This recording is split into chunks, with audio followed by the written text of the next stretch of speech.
चौथवे, इसमें तीसरे और चौथे के अंदर में और कुछ पॉइंट है, इसको भी आपको याद रखना है केवल पॉइंट के रूप में। पॉलीपेप्टाइड चेन का प्रारंभन, समारंभन मतलब शुरू होना, निर्माण होना, तो इसके अंतर्गत 1 2 3 पॉइंट भी होते हैं। ठीक है, नाम से क्लियर है।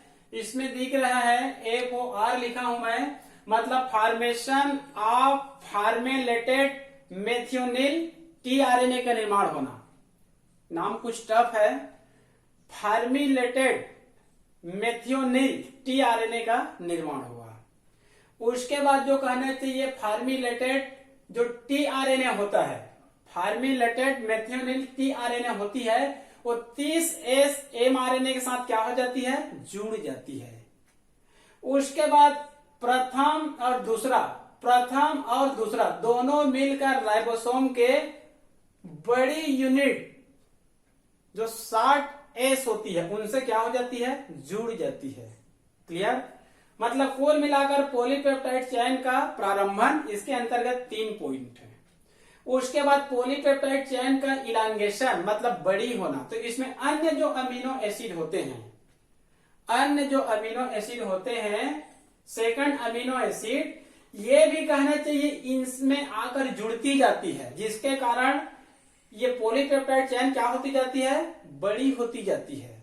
अन्य अमीनो एसिड, क्योंकि एक प्रोटीन में 20-22 अमीनो एसिड होते हैं, अन्य अमीनो एसिड इसमें आकर क्या होती जाती है, इस कॉम्प्लेक्स में जुड़ती जाती है, दूसरे अमीनो एसिड। उसके बाद होगा पेप्टाइड बॉन्ड का क्या होगा, निर्माण होगा। और ये पेप्टाइड बॉन्ड से क्या कार्य करती है, विभिन्न अमीनो एसिड को जोड़कर रखती है, बांध कर रखने का कार्य करती है। उसके बाद है पॉलीपेप्टाइड चेन का टर्मिनेशन, तो यहाँ पर 3 कोड पाए जाएंगे, UAA, UAG और UGA। आपको इन तीनों को मैं कहना चाहिए जेनेटिक कोड में बताया था। ये टर्मिनेशन कोडोन होता है जो इस पॉलीपेप्टाइड चेन को क्या करता है, समाप्त करता है। और जो समारंभ होता है, इसको भी जेनेटिक कोड में बताया था, जो AUG नामक जो कोड होता है, जो कहना चाहिए इसको क्या करता है, ये प्रारंभ करने का कार्य करता है। क्लियर। उसके बाद जैसे कि टर्मिनेशन के बाद जो स्वतंत्र पॉलीपेप्टाइड चेन होता है, उसमें क्या होगा, रूपांतरण होगा, मॉडिफिकेशन होगा। और मॉडिफिकेशन के बाद ही कहना चाहिए, सबसे बाद में जो कहना चाहिए पेप्टाइड मिलता है, यही कहना चाहिए क्या होता है, क्रियाशील सक्रिय प्रोटीन का अणु होता है। सबसे लास्ट में जो कहना चाहिए पेप्टाइड मिलेगा, यही क्या रहेगा, क्रियाशील सक्रिय रूप से प्रोटीन का अणु होगा। और इसी का हम लोग क्या कर रहे हैं, अध्ययन कर रहे हैं, प्रोटीन सिंथेसिस का। ठीक है, तो ट्रांसलेशन की क्रिया में पहले आप लोग इस 6 पॉइंट को कहने चाहिए याद करना पड़ेगा। अमीनो एसिड का एक्टिवेशन, एक्टिवेटेड अमीनो एसिड का tRNA से जुड़ना, पॉलीपेप्टाइड चेन का प्रारंभन, पॉलीपेप्टाइड चेन का इलांगेशन, पॉलीपेप्टाइड चेन का टर्मिनेशन और स्वतंत्र पॉलीपेप्टाइड चेन का मॉडिफिकेशन। ये 6 पॉइंट को आपको याद करना पड़ेगा। ठीक है जी। अब हम लोग अध्ययन करते हैं सबसे पहले अमीनो एसिड का एक्टिवेशन। ये जो कहना चाहिए ट्रांसलेशन के समय, ये जो अमीनो एसिड है, ये सब कहना चाहिए साइटोप्लाज्म में पाई जाती है। किसमें पाई जाती है, साइटोप्लाज्म में पाई जाती है। और ये निष्क्रिय रूप में पाई जाती है।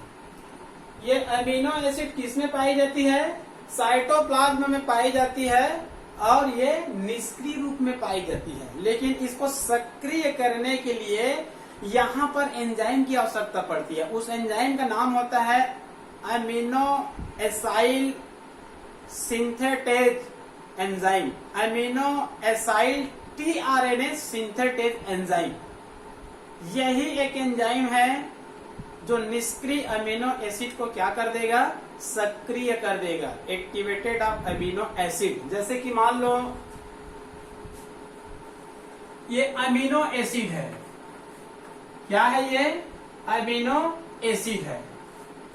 ठीक है, तो यहां पर है ATP, ये अमीनो एसिड है, और यहां पर है ATP। अब इसको सक्रिय करने के लिए क्या चाहिए? एंजाइम चाहिए। एंजाइम का नाम क्या है? Amino acyl tRNA synthetase enzyme. ये अमीनो एसिड अभी कहाँ है? साइटोप्लाज्म में है, निष्क्रिय अवस्था में है। इसको सक्रिय करने के लिए क्या चाहिए? Amino acyl tRNA synthetase enzyme. Amino acyl tRNA synthetase enzyme ये इसको क्या कर देती है? सक्रिय कर देती है। और सक्रिय होती है तो ये बन जाती है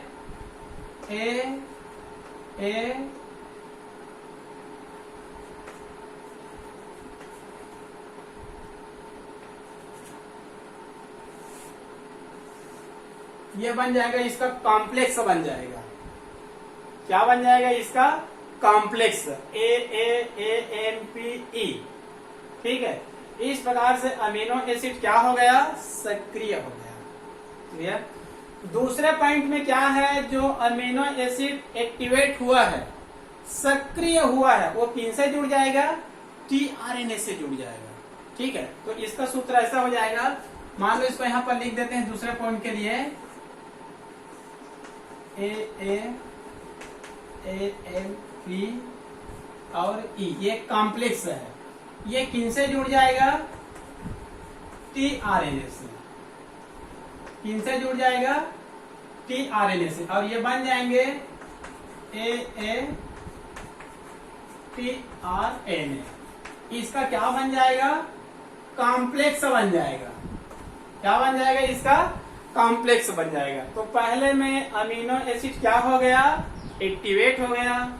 और दूसरे में कहना चाहिए एक्टिवेट अमीनो एसिड किससे जुड़ गया? टीआरएनए जुड़ गया और ये बन गया। क्लियर? अब तीसरा पॉइंट में क्या होगा? पॉलीपेप्टाइड चेन का क्या करना है हमको? प्रारंभन। जैसे कि जेनेटिक कोड का भी क्या होता है? समारंभन या प्रारंभन या फिर इनिशिएशन। और लास्ट में क्या होता है उसका? टर्मिनेशन। ठीक है, उसी प्रकार से ये प्रारंभन है और ये टर्मिनेशन है और बीच में क्या होगा? इसका दीर्घीकरण होगा, मतलब बड़ी होगा। तो यहाँ पर पहले देखते हैं पॉलीपेप्टाइड चेन का प्रारंभन।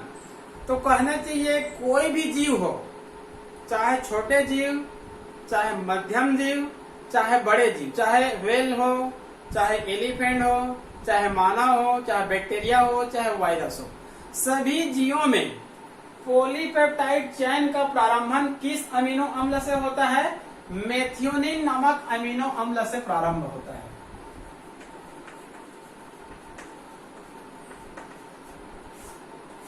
प्रारंभन किस अमीनो अम्ल से होगा? मेथियोनिन नामक अमीनो अम्ल से प्रारंभ होगा, चाहे वो किसी भी जीव हो। और इस मेथियोनिन नामक अमीनो अम्ल को कोडित करने के लिए कौन सी कोड पाई जाती है? AUG। ये जेनेटिक कोड में आप लोग को बताया था मैं। AUG एक कहना चाहिए कोड है, कोडोन है, जो मेथियोनिन नामक अमीनो अम्ल को क्या करता है? कोडित करता है, चाहे कोई भी जीव हो। क्लियर? तो यदि कहना चाहिए क्वेश्चन छोटा है तो आप लोग इसको डायरेक्ट कर सकते हैं, मतलब पॉलीपेप्टाइड चेन का समारंभन, इस बीच को चाहेंगे तो छोड़ सकते हैं, डायरेक्ट आप लोग इसमें आ जाएंगे इलांगेशन में। इसके बाद डायरेक्ट आप लोग इन दोनों को छोड़ सकते हैं और टर्मिनेशन में आ सकते हैं। क्वेश्चन छोटा है तब, क्योंकि प्रोटीन सिंथेसिस आ गया तो आपको तो एक ही क्वेश्चन में 1 घंटे लगेगा, जबकि आपको 25-26 क्वेश्चन बनाना है। तो भाई आपको 5 नंबर का एक ही क्वेश्चन 1 घंटे में बनाना है क्या? नहीं। तो आप यदि आप नेट का तैयारी कर रहे हैं, पीएटी का तैयारी कर रहे हैं, तो आपको विस्तृत पढ़ना पड़ेगा। यदि केवल आप 12वीं का एग्जाम दिलाना चाहते हैं, मतलब उच्च स्तरीय परीक्षा में बैठना नहीं चाहते हैं, तो चाहेंगे तो बीच को छोड़ सकते हैं, क्योंकि आपको 12वीं में क्या लाना है? अंक लाना है। लेकिन आप नेट का तैयारी करते हैं तो भाई आपको अंदर तक जाना पड़ेगा और बहुत अंदर तक जाना पड़ेगा, तभी क्वेश्चन बन पाएगा, अन्यथा नहीं बनेगा। क्लियर? तो कहना चाहिए तीसरे पॉइंट में पॉलीपेप्टाइड चेन का क्या होगा? निर्माण होगा। तो कोई भी जीव रहे, इसका प्रारंभन कहाँ से होता है? मेथियोनिन नामक अमीनो अम्ल से शुरू होता है। और इसको कौन सा कोड कोडित करता है? AUG। ये प्रारंभन कोडोन है। क्लियर? इसके अंतर्गत 3 उप अवस्था है। इसके अंतर्गत 3 उप अवस्था है। केवल मैं भी पॉइंट को बता रहा हूं क्योंकि ज्यादा में कंफ्यूज हो जाएंगे आप लोग। ठीक है, पहले क्या होगा, फार्मे या फार्मिलेटेड मेथियोनिल टीआरएनए का निर्माण होगा। पहले चरण में क्या होगा, फार्मिलेटेड मेथियोनिल टीआरएनए का क्या होगा, फॉर्मेशन होगा, निर्माण। ठीक है, दूसरे चरण में क्या होगा, ये जो निर्माण हुआ है उसको मैं शॉर्टकट लिख दिया हूं, फार्मिलेटेड मेथियोनिल टीआरएनए। ये किनसे जुड़ जाती है, 30S mRNA से जुड़ जाती है। 30S mRNA से क्या हो जाती है, जुड़ जाती है। ठीक है जी, इसका निर्माण तो यहां से शुरू हो गया है। ठीक है, तो सबसे पहले कहना चाहिए फार्मिलेटेड मेथियोनिल टीआरएनए का क्या होगा, निर्माण होगा। फिर ये कहना चाहिए पहले चरण में जो निर्माण हुआ है 30S mRNA से क्या हो जाती है, जुड़ जाती है। तीसरे चरण में क्या होगा, जो दूसरे चरण में ये बना हुआ है फार्मिलेटेड मेथियोनिल टीआरएनए और ये 30S mRNA, ये दोनों कहना चाहिए राइबोसोम के बड़ी यूनिट से क्या हो जाती है, जुड़ जाती है और ये क्या बना लेती है, कॉम्प्लेक्स बना लेती है। क्या बना लेती है, एक कॉम्प्लेक्स बना लेती है, मतलब तीनों आपस में जुड़ जाती है। ये टीआरएनए और ये 30S mRNA और राइबोसोम की बड़ी यूनिट, छोटी यूनिट नहीं, बड़ी यूनिट, तीनों मिलकर क्या बना लेती है, ये कॉम्प्लेक्स बना लेती है, संयुक्त हो जाती है। क्लियर? उसके बाद क्या होगा, इस पॉलीपेप्टाइड चेन का निर्माण होने के बाद इलांगेशन, मतलब ये दीर्घीकरण होगा, मतलब बड़ी बनेगा। तो बड़ी कैसे में बनेगा, जीव द्रव्य के अंदर और बहुत सारे क्या पाए जाते हैं, अमीनो एसिड पाए जाते हैं। तो जो दूसरे अमीनो एसिड होते हैं, जो दूसरे अमीनो एसिड होते हैं, वो इसी कॉम्प्लेक्स में आकर क्या होती जाती है, जुड़ती जाती है।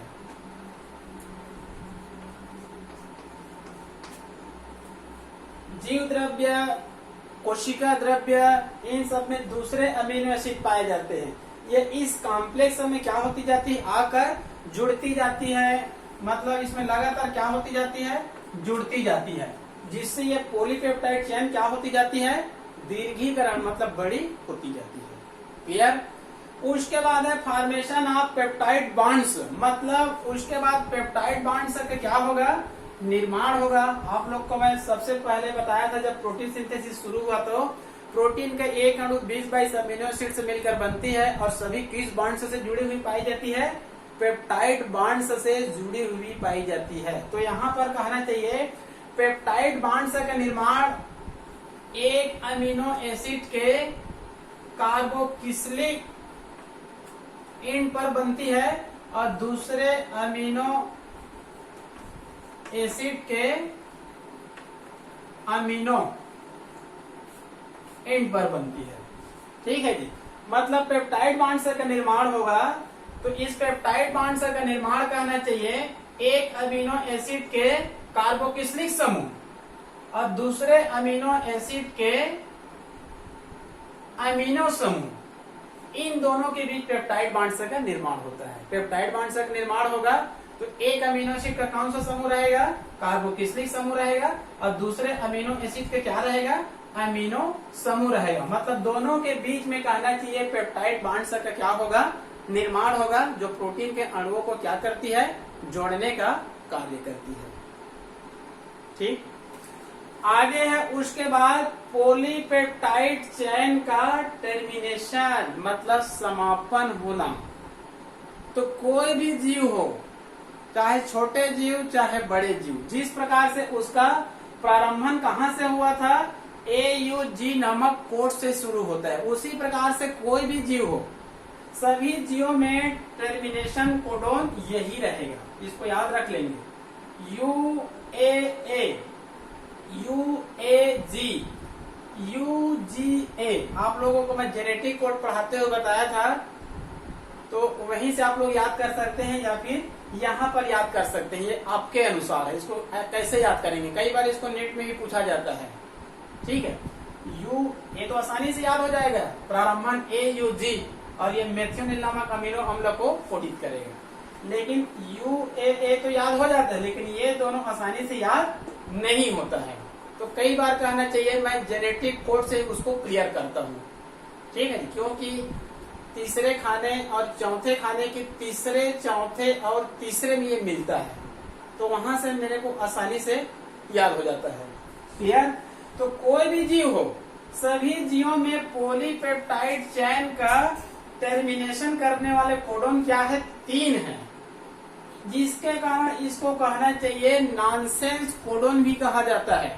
एक बार पूछा गया था नॉनसेंस कोडोन क्या है, तो जो कोड टर्मिनेशन करता है, समापन करता है, वही क्या है? Nonsense codon. क्लियर? लास्ट में है, उसके बाद टर्मिनेशन होने के बाद जो पॉलीपेप्टाइड चेन होती है वो कहना चाहिए स्वतंत्र हो जाती है, फ्री हो जाती है, रिलैक्स्ड हो जाती है। क्लियर? तो जो स्वतंत्र पॉलीपेप्टाइड चेन का क्या होगा? अब मॉडिफिकेशन होगा, रूपांतरण होगा। मतलब टर्मिनेशन के बाद हमको जो पॉलीपेप्टाइड चेन मिला हुआ है वो अभी भी कहना चाहिए क्रियाशील सक्रिय प्रोटीन अणु नहीं है, उसमें कुछ क्या होंगे?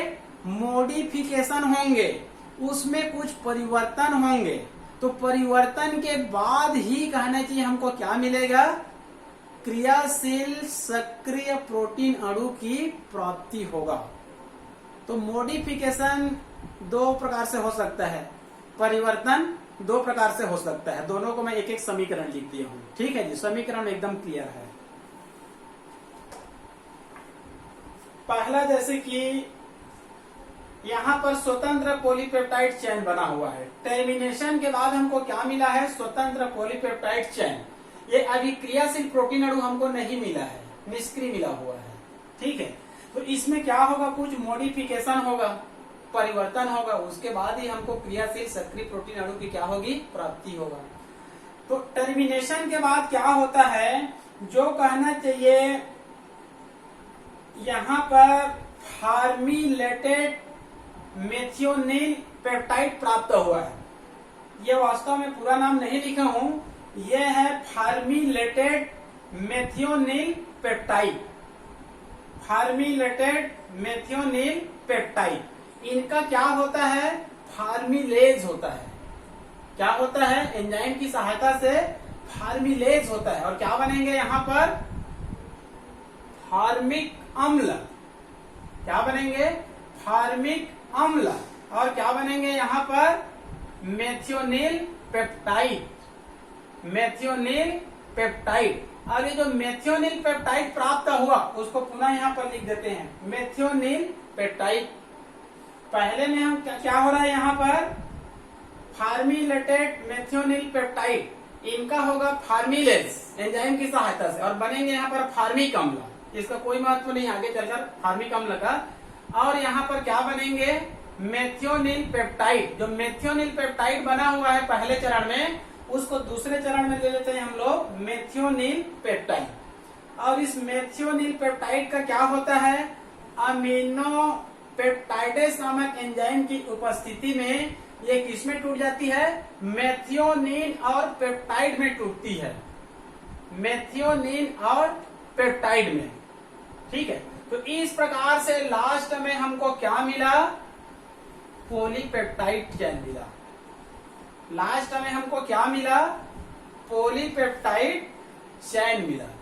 ये पॉलीपेप्टाइड चेन अभी भी सक्रिय प्रोटीन अणु नहीं है, क्योंकि अभी भी ये प्रोटीन की कौन सी संरचना को दर्शाती है? ये प्राथमिक संरचना को दर्शाती है। मतलब इन परिवर्तनों के बाद जो पेप्टाइड मिला है हमको, ये भी अभी भी निष्क्रिय है, क्योंकि ये प्रोटीन की कौन सी संरचना को दर्शाती है? प्राइमरी स्ट्रक्चर को, प्राथमिक संरचना को। क्लियर? उसके बाद जब इसमें अल्फा हेलिक्स या फिर बीटा शीट चेन को ये ग्रहण कर लेती है, प्राइमरी संरचना दर्शाती है, तब ये निष्क्रिय रहती है। आगे चलकर कहना चाहिए अल्फा हेलिक्स या बीटा चेन स्ट्रक्चर को ग्रहण कर लेती है और इनकी संरचना बन जाती है त्रिविमी। और जैसे ये त्रिविमी संरचना प्राप्त करती है, ये क्रियाशील सक्रिय प्रोटीन अणु का निर्माण होता है। जैसे ही कहना चाहिए अल्फा हेलिक्स या बीटा चेन स्ट्रक्चर को ग्रहण करती है, ये कहना चाहिए त्रिविमी स्ट्रक्चर को प्रदर्शित करती है, और इस प्रकार से ये अंत में क्रियाशील रूप से सक्रिय प्रोटीन अणु की हमको क्या होती है, प्राप्ति होती है। मतलब यहीं पर ये समाप्त होगा कि हमको सक्रिय रूप से क्या प्राप्त हुआ, प्रोटीन का अणु प्राप्त हुआ, और यही क्या है, प्रोटीन सिंथेसिस की क्रिया विधि है। क्लियर? ये हो गया प्रोटीन सिंथेसिस। प्रोटीन सिंथेसिस एक बहुत ही जटिल लंबी क्रिया है। इसमें कई ऐसे चित्र मिलेंगे जो आसानी से समझ में नहीं आएगा। तो प्रोटीन सिंथेसिस की क्रिया देखना है, जानना है, तो आपको पहले प्रोटीन सिंथेसिस के घटक को याद कर लेंगे। डीएनए है, तीनों प्रकार का आरएनए है, राइबोसोम है, मैग्नीशियम है, मैंगनीज है, अमीनो एसिड है, और आरएनए पॉलीमरेज एंजाइम है, और एनर्जी के रूप में एटीपी है। ये कहने चाहिए इसका कंपोनेंट्स है, घटक है। उसके बाद प्रोटीन सिंथेसिस जानना है तो आपको पहले ट्रांसक्रिप्शन और उसके बाद ट्रांसलेशन। ट्रांसक्रिप्शन का आपको पहले पॉइंट को याद करना पड़ेगा। इसको याद करना पड़ेगा पॉइंट को, मतलब पहले एक्टिवेशन ऑफ राइबोन्यूक्लियोटाइड, फिर डीएनए टेम्पलेट का निर्माण होना, फिर आरएनए पॉलीमरेज नामक एंजाइम की सहायता से एमआरएनए चेन का निर्माण होना, फिर एमआरएनए चेन का अलग होना, फिर ट्रांसक्रिप्शन के बाद एमआरएनए चेन में परिवर्तन होना। 3 परिवर्तन, केपिंग, टेलिंग, स्प्लाइसिंग। क्लियर? वहीं पर ट्रांसक्रिप्शन में अंतर देख लेना। प्रोकैरियोटिक और यूकैरियोटिक कोशिका के ट्रांसक्रिप्शन में क्या पाई जाती है, अंतर पाई जाती है। इसको पुस्तक में दी गई है। उसके बाद ट्रांसलेशन। ट्रांसलेशन में पहले क्या होगा, अमीनो एसिड का एक्टिवेशन। दूसरे में क्या होगा, एक्टिवेटेड अमीनो एसिड का टीआरएनए से जुड़ना। तीसरा क्या होगा, पॉलीपेप्टाइड चेन का प्रारंभन। उसके बाद क्या होगा, इलांगेशन। उसके बाद क्या होगा, टर्मिनेशन। उसके बाद स्वतंत्र पॉलीपेप्टाइड चेन का क्या होगा, मोडिफिकेशन। मोडिफिकेशन के बाद ही कहना चाहिए जो पेप्टाइड अणु प्राप्ति होती है वही कहना चाहिए त्रिविमी संरचना ग्रहण करती है, और हमको क्रियाशील रूप से सक्रिय प्रोटीन अणु की क्या होती है, प्राप्ति होती है। क्लियर? तो आज के पीरियड केवल यहीं पर समाप्त करते हैं। ठीक है, अगले दिन पुनः आपसे मिलेंगे और आगे कहना चाहिए ओपेरॉन मॉडल का अध्ययन करेंगे। जीन की क्रिया का नियमन कैसे होता है, जीन की क्रिया का नियमन कैसे होता है, तो कहना चाहिए उसको जेकब और मोनेट नामक साइंटिस्ट ने एक मॉडल दिया है। उस मॉडल को कहा जाता है ओपेरॉन मॉडल, और लास्ट में कहना चाहिए डीएनए फिंगरप्रिंटिंग है और जीनोम है। इसके बाद ये